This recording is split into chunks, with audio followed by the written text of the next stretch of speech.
What can you say about Polish vodka that hasn't been said before? A lot, apparently. That's why we took a trip to the Polish Vodka Museum in beautiful downtown Praga, just east of the center of Warsaw.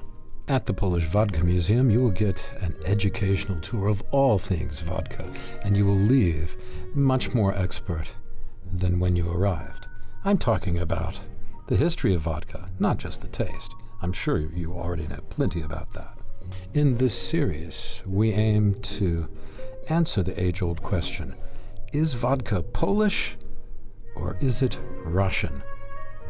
The answer is forthcoming in this series of episodes from the Polish Vodka Museum. I'm Will Richardson, and thanks for watching Poland Daily Travel. Hello, everybody, and welcome to another edition of Poland Daily Travel. These are the potatoes, and that's what goes into vodka. In fact, I can open this up. Yeah, this is a cooler. They are quite... It's a cold potato. Yeah. With me is Natasha, our expert in vodka, who is explaining everything you need to know about vodka and are not afraid to ask. But one of the biggest questions is, what goes into vodka? Okay. The most important thing, as you can see, as you know already, we've got 6 ingredients, 6 raw materials, okay? So we can use rye, wheat, barley, also triticale, and potatoes to make Polish vodka. That's the one I had trouble with before. This is the thing. So there are some differences between them, between those raw materials, but the one which is the most important, is about the taste, the flavor, okay? So there is an opinion, which is quite bad, and it's not true, that every vodka is the same, because they all look the same, they are all transparent, okay? But it's not true, okay? No, it's not true? No, it's not true. I believe that all these years, it's not true? No, there are some differences, okay? So that's why, in the end of our tour, you will have a possibility to try, okay? To try 3 different kinds of vodka. You're going to drink with me? But no, I cannot. I'm working. The whole time. You're working all day. Yeah. This is it. So you are gonna taste 3 different kinds of vodka. We'll get the crew drunk. Okay? It'll be okay. Okay, they can try. So our bartender, he will explain you how it works. I mean, where you can notice those differences between vodkas, how it works, and so on and so on. And you will be able to choose your favorite kind of vodka. Okay. So if it's potato, rye, wheat, or something else. Okay. I like pizza vodka. Is that it? You don't have that? No, okay. It's not Polish one, you know? It's not? Maybe from Italy rather.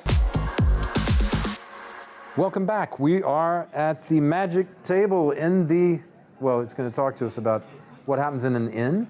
Okay. This is like an inn? Yeah, or this is like an inn. The inn, it was always very crowded, full of people from different parts of the society, smelly, let's say. Was it pretty smelly? A little bit, They must have been pretty smelly. And the inns, the restaurants, and the manors, so houses of noblemen, they were the most important points on the maps, okay? Because those were centers of public, social, cultural, financial life, we can say.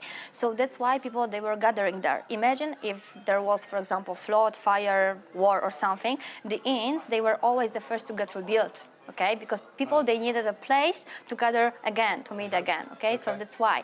And here on this table, we show you different information about different aspects of vodka consumption in our Polish ordinary life, let's say, in 17th and 18th century. Okay. So we've got some devices, let's say. The first one is about feasts. This is interactive stuff. Yeah, interactive stuff. You can tap and you will have an information. So the most important thing is that we always loved having guests, having parties. Oh boy. You know, singing, dancing, and so on and so on. Drinking vodka.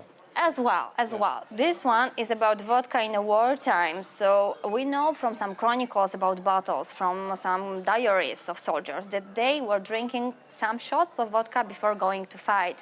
Why would they do that? To be more brave, I have bet. more courage. They call it Dutch not courage. to have fear, for example. And do you know a quote, being drunk as a Polish? Being drunk is Polish? No. No, okay. What does it mean? Okay, so I've got to tell you what does it mean. So I will tell you the origin of this quote, okay? So Please there do. was a battle, actually it was a battle of Friedland between French and Russian army. Right. And Polish soldiers, they were fighting hand by hand with Russian army. And we won this fight. Right. So we celebrated and we were all drinking Polish vodkas, okay? And French soldiers, they were not used to drink so strong alcohol. So next morning, they were a little bit tired because of that. And Russian army, hungover. a little bit maybe. I was not there, but we can imagine. We can imagine. Yeah. So I was there, Russian army, they launched the second attack at the same time, and only Polish soldiers, they were able to get up and fight again, you know. And Napoleon Bonaparte, who saw the situation, he taught his soldiers that if you want to drink again, drink as Polish people do. So being drunk as a Polish, it means that you are drinking a lot even, but later you can do anything, okay? So it doesn't mean, so it doesn't mean that you drink a lot and later you are lying under the table sleeping or something, because with the time, this quote, it has totally changed its meaning for negative, okay? But the origin was quite positive for us. From Napoleon. Exactly. Who loved Poland. Exactly. And not only Poland, but Polish women. Polish women, yeah, like Maria Walewska, for example. So that's why I'm telling it to every French group here, because they don't know about that. This one is about what was drunk and how. And imagine that in the 17th century, a lot of vodkas, the majority of vodkas, those were flavored ones. So from herbs with some, let's say, additions of herbs, fruits, spices, and so on.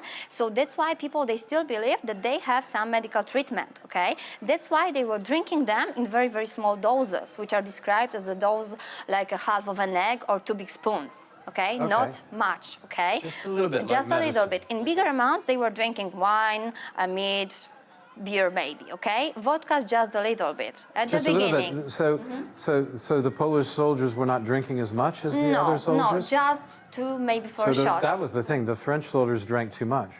I don't know. I don't they were know. very tricky. Okay. And I want to tell you one more thing about the prices of those, Some of the vodkas. prices, okay, so the ingredients they're inside. Those are, for example, cinnamon, anise, and the others. So the prices of those vodkas, they were much more elevated than other alcohols. So if you want to buy, for example, 1 gallon of strong cinnamon-flavored vodka, you have to pay 14 zloty. Okay, the price of 1 horse, it was 80 zloty. So price, 1 horse, and 4 gallons of this vodka, it was the same price. Imagine. As 4 gallons of vodka. Yeah. And 4 gallons, it's 12 liters. It's not so much. Exactly. Yeah. So the first Polish vodkas, the flavored ones, especially they if you were. Give it to the horse. No. They were accessible only for the richest people in the society. Okay. So vodka was a very special thing. Yeah, it was luxury product actually, and it was our main product for the export. So here on this map, you can see where we exported Polish vodkas, okay? So I will tell you, it will be like a weather forecast or something. Okay, do a weather forecast. So where we established the first, let's say, distilleries or rather distillery centers. So they were in Gdańsk, Poznań, Kalisz, and Krakow.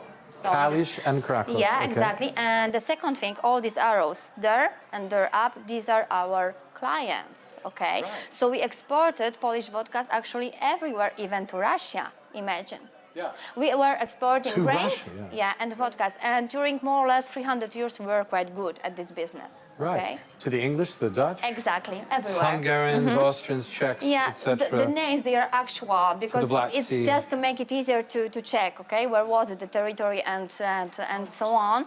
But yeah, our, let's say, location and so on, it had also an impact on this export and so on. So we were, negotiating, we were, we had clients everywhere.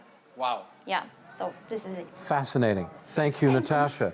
Another exciting episode with Natasha here at the Polish Vodka Museum. We've learned about the ingredients in this episode. We've learned about life on in the inn and on the manor house, which was the center of cultural life. We learned that Polish soldiers were either had much stronger heads than French soldiers or much more intelligent about their drinking, or both, probably, because they had to watch. They never knew the French who had invaded their country. They were drinking responsibly. Yeah, they were drinking responsibly because they had to drive those horses. And then we learned about the export, as you just saw. Thank you very much. That was not a weather report, but a vodka report. See you on the next episode. I'm Will Richardson. Hang in there.